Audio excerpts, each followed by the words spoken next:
So I'd like to take a moment now to introduce Reverend Barbara. Reverend artist Barbara Ann Michaels, Jester of the Piece, creates humorous, participatory experiences that have people feel seen, heard, celebrated, and connected.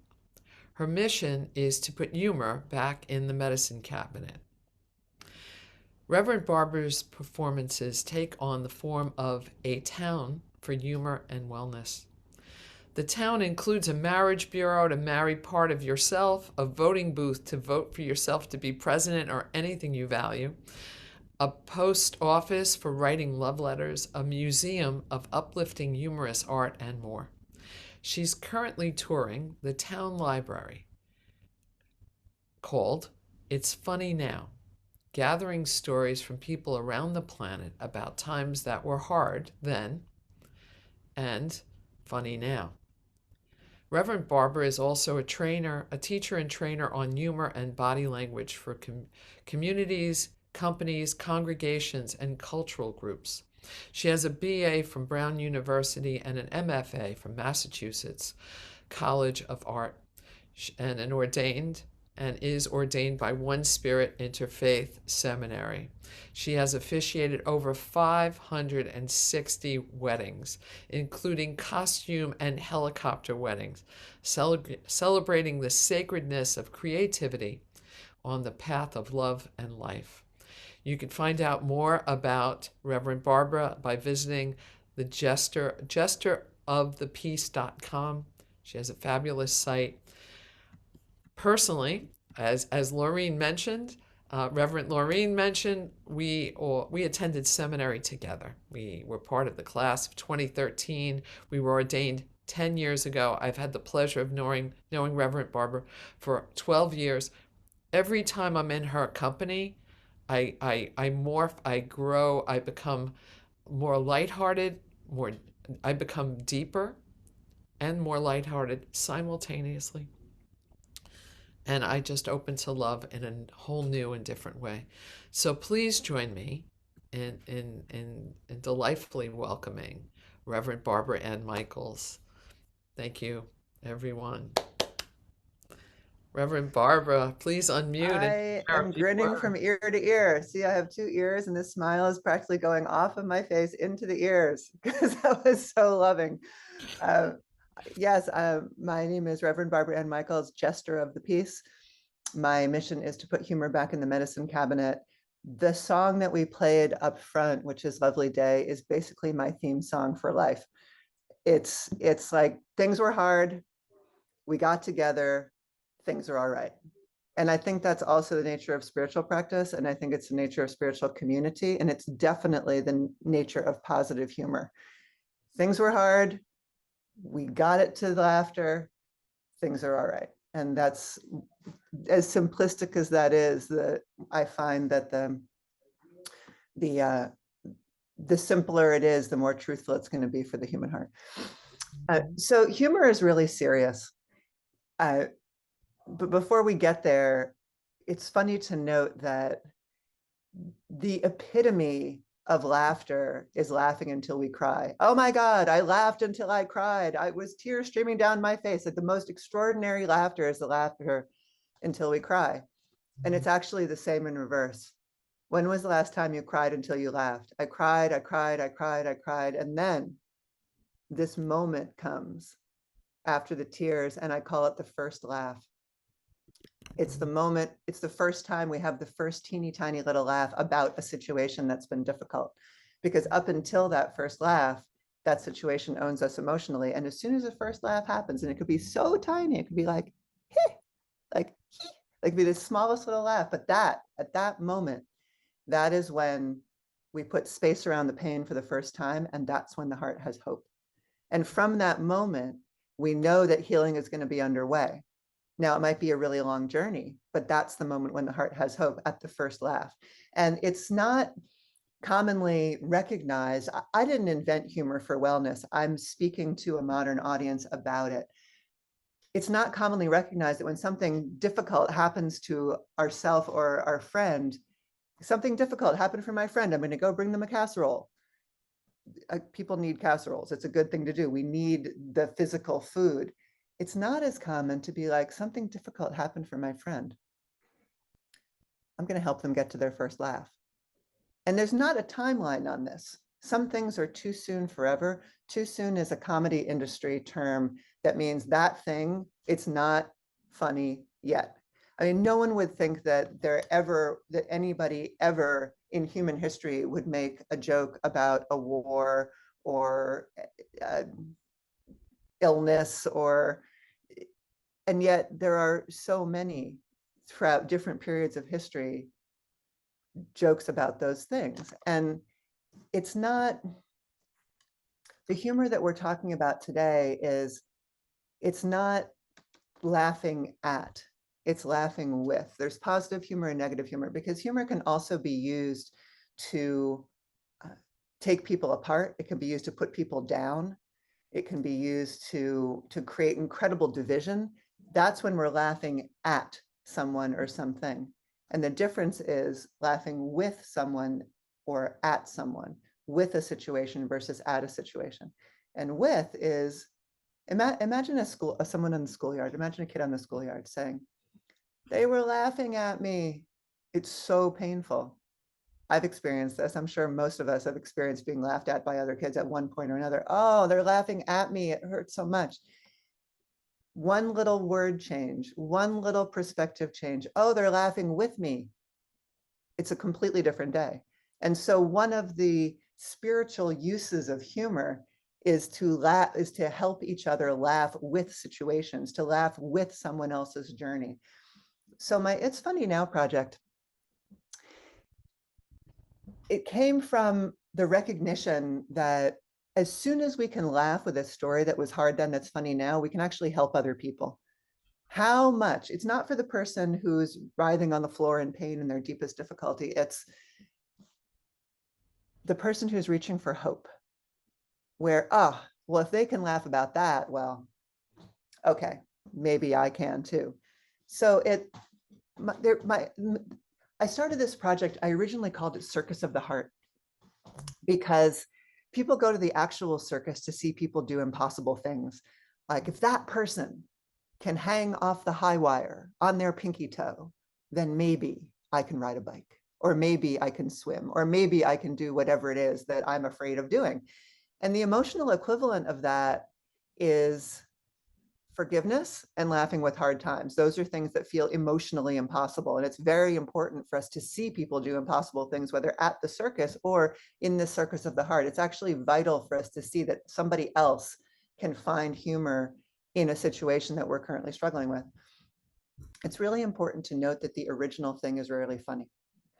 I've had people tell me genuinely funny tales about brain cancer surgery, almost drowning as a child, finding out parents were survivors of a war, death of parents. None of those things are funny.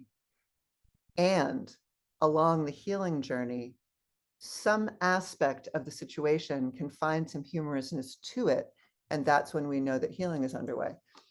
For example, my friend Jared, he almost drowned when he was 9. He was out in the lake. His friend's dad jumped in the lake in his seersucker suit. This was probably in the 70s when seersucker suits were still cool.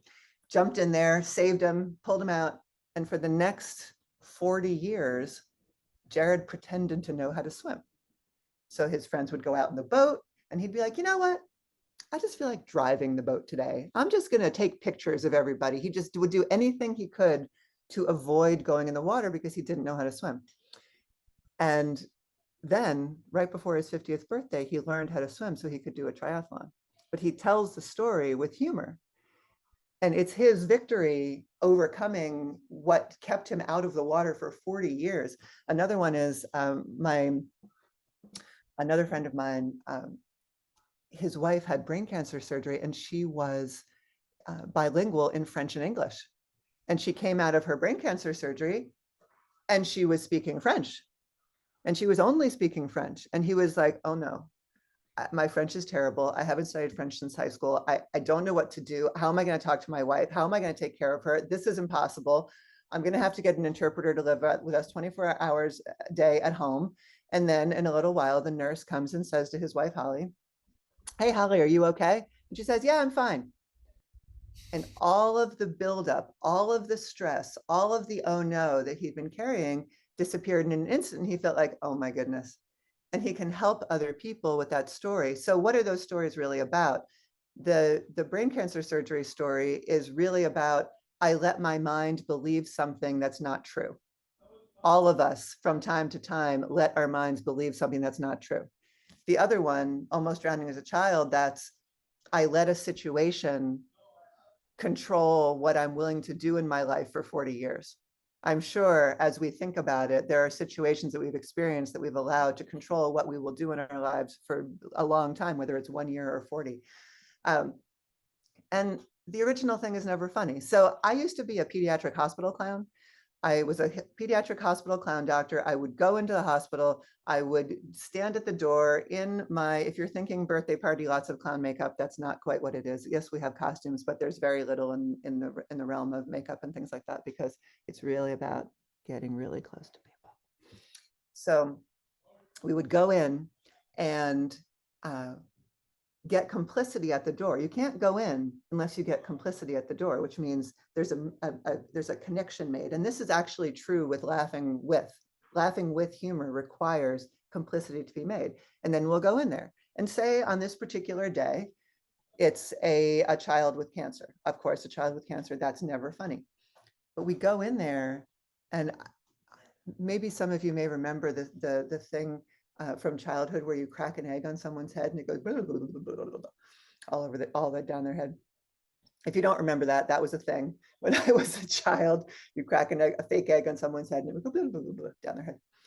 So if we have complicity, we can do something like that with this little kid. And everybody laughs and the parents laugh. So what is the purpose of that humor? That particular humor is not to make fun of their bald head, but it is to go to the thing that hurts the most and find humor with some aspect of it so that the entire family can exhale and have a laugh and release stress so they can keep going. And really what we're talking about today is the kind of laughing with that allows us to keep going, to put a little more space, to get a little more facility with breath, with tension release, because ultimately laughter and tears are both a catharsis. So think about it physiologically. It's when I laugh until I cry. After I laugh until I cry, I just feel open. I just feel kind of empty and free. I have space, I have energy. The best time to say something super serious is right after people laugh, from a public speaking perspective, because that's when the awareness is open. That's when people are actually listening. And it's the same with crying until laughter. If I cry until I laugh, I feel so free. I feel so light. I'm so attentive. I'm so with my life for however long I'm going to be. These are cycles. It's not like we reframe the story one time and it never comes back to haunt us again.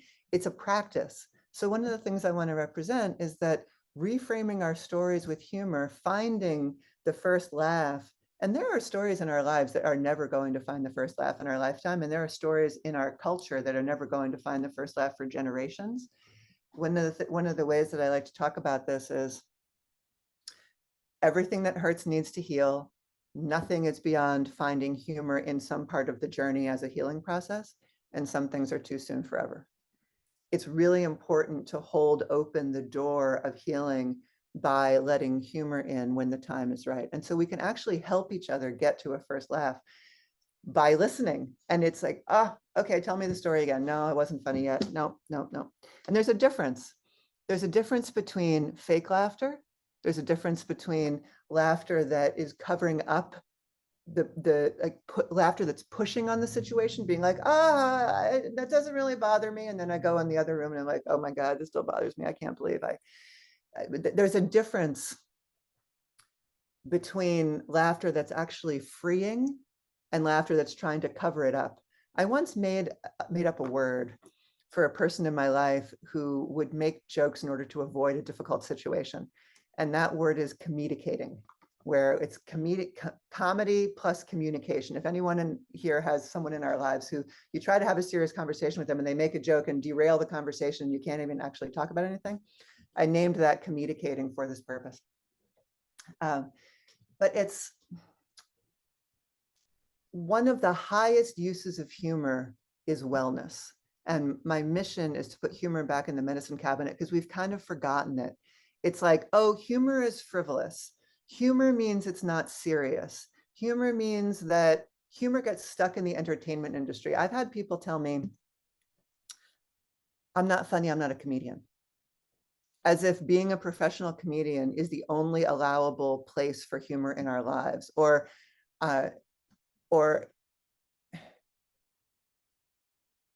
people think that they're not inherently funny. Everybody's funny. Everyone has humor. Humor is part of the human condition. It's not that some people are funny and other people aren't funny. We all have humor and we all have access to humor. And we may all have different kinds of humorous personalities, but we can put humor in service of each other's wellness. Because anytime we tell ourselves that humor isn't serious, we forget about half of humor. Yeah, there's a whole like fun, light, goofy side of humor, and there's the reframing of the story. So there's a continuum, and it's not that somebody is more joyful or more in pain. It's that there's a continuum of expression, and the more joyful we are, the more depth of pain we can feel, and the more depth of pain we can feel, the bigger our laughs. And it's that our channel is wider and wider and wider and wider. And so those of us who've had the most struggles and the most stresses can actually laugh the hardest. And that can get borne out when we meet people along our path who've really suffered greatly, and their ability to laugh can be really phenomenal and off the charts, and be like, wow, how can you do that if you can laugh? But it's exactly that, because the channel for expression is that wide. It's like the more we can feel, the more we can feel on both sides.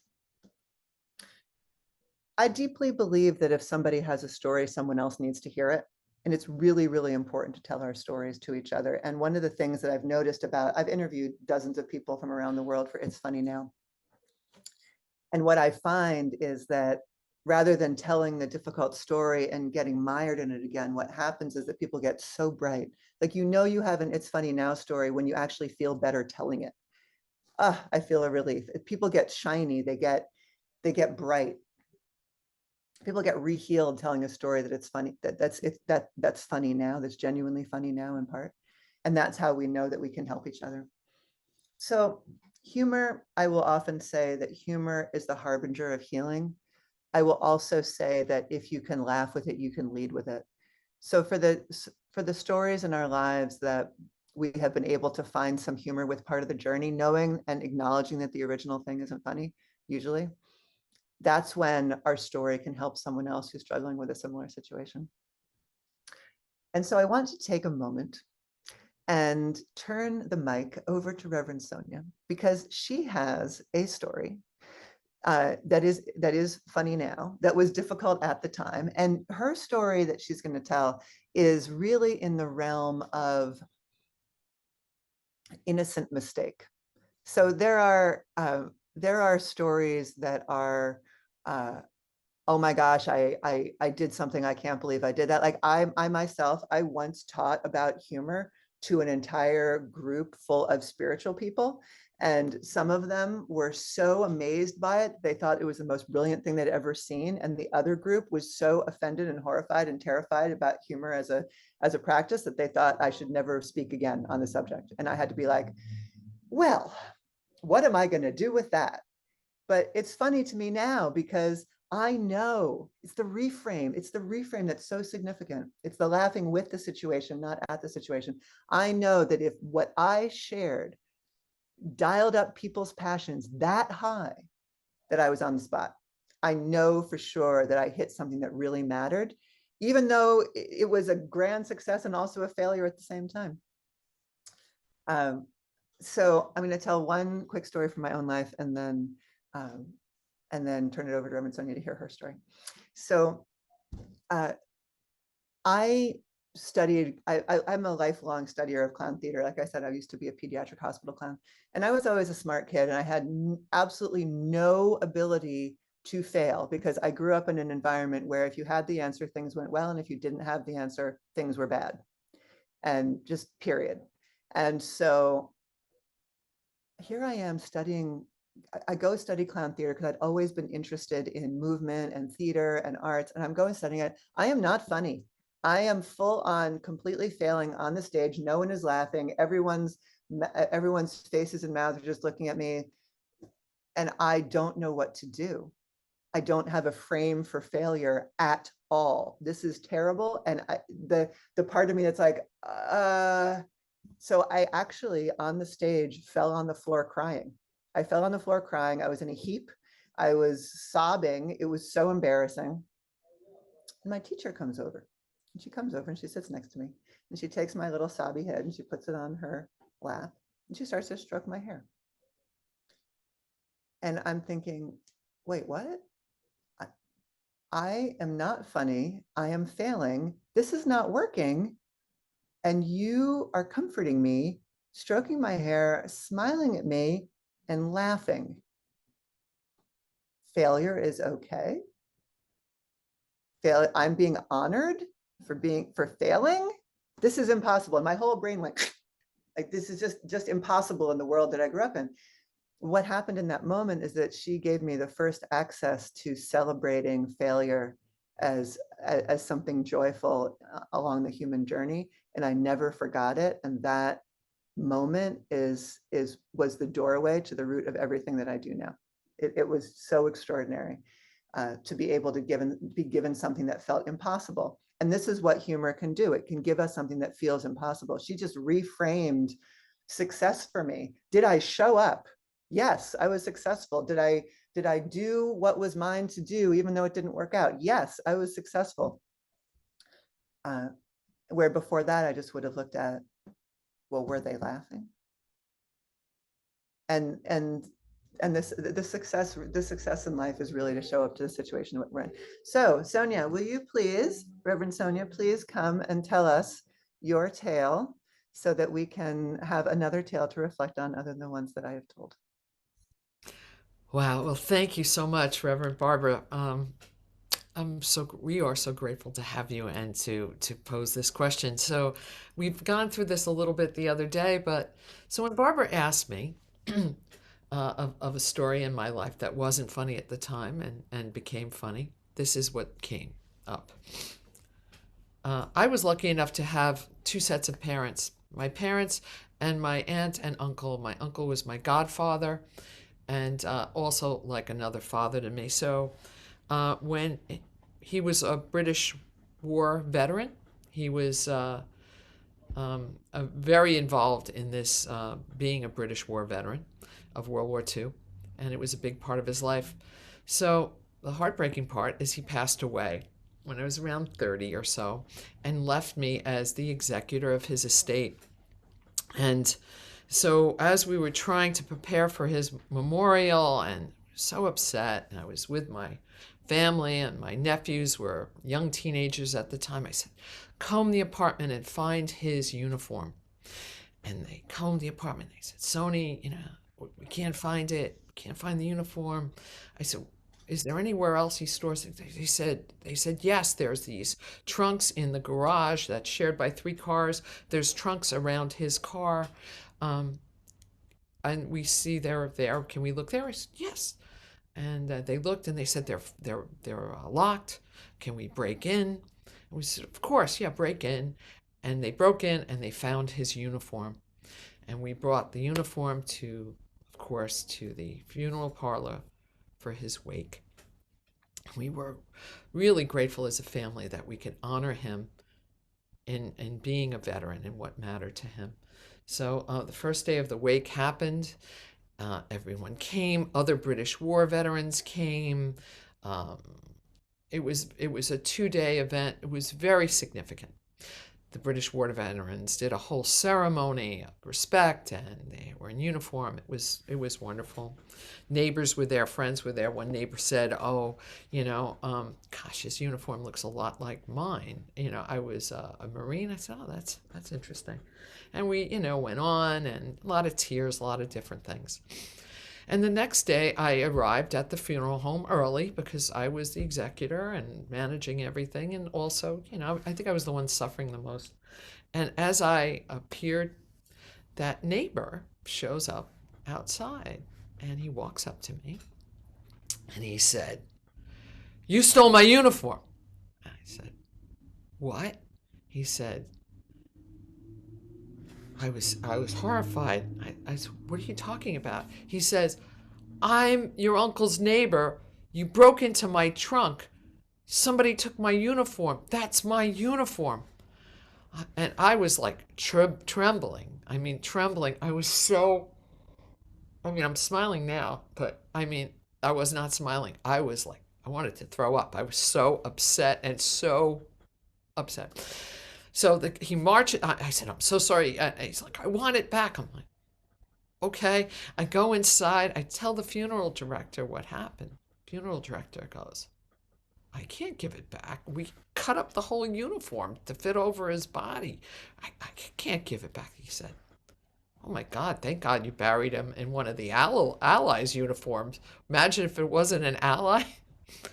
Well, another thing about my uncle was a jokester. He spent his whole life playing jokes on me, short sheeting my bed, taking my dirty clothes, wrapping them up, and giving them to me for Christmas. Well, the second night of this memorial, everybody was laughing that whole second time. But believe me, I wasn't laughing when this all occurred. I was just horrified. But it did become funny in the long run. And it certainly, if anybody remembers Reader's Digest humor in uniform, for years people have said that should have been submitted.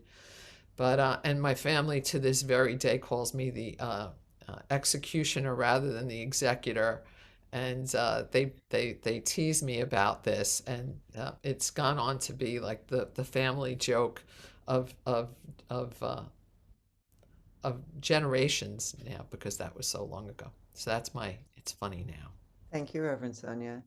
So what if Sonia had never taken a leadership role in her family again because she was afraid of something going wrong because they hadn't found laughter? What if I had never been willing to take the stage again and live out the career that I have, which is my greatest gift and greatest joy, because I was afraid that I was going to fail again? What if my friend Jared never learned how to swim and never taught his son how to swim? It was very important for him to teach his son how to swim. Um, it's what if. So if we look at our lives, and this is the inquiry to go away with, if we look at our lives, what are some stories from our lives that we can even get together? You can get together with each other. It's like, what are some stories from our lives that were hard then that are funny now? That's actually really funny now, and it could be from anything. It could be from parenting or relationships or illness or family history or public speaking or getting arrested or whatever it is that people have experienced that are hard then are funny. I look across our lives because the stories that were hard then that are genuinely funny to us, when we feel more free when we tell the story, we can help other people with those tales, and it's very important to keep telling them.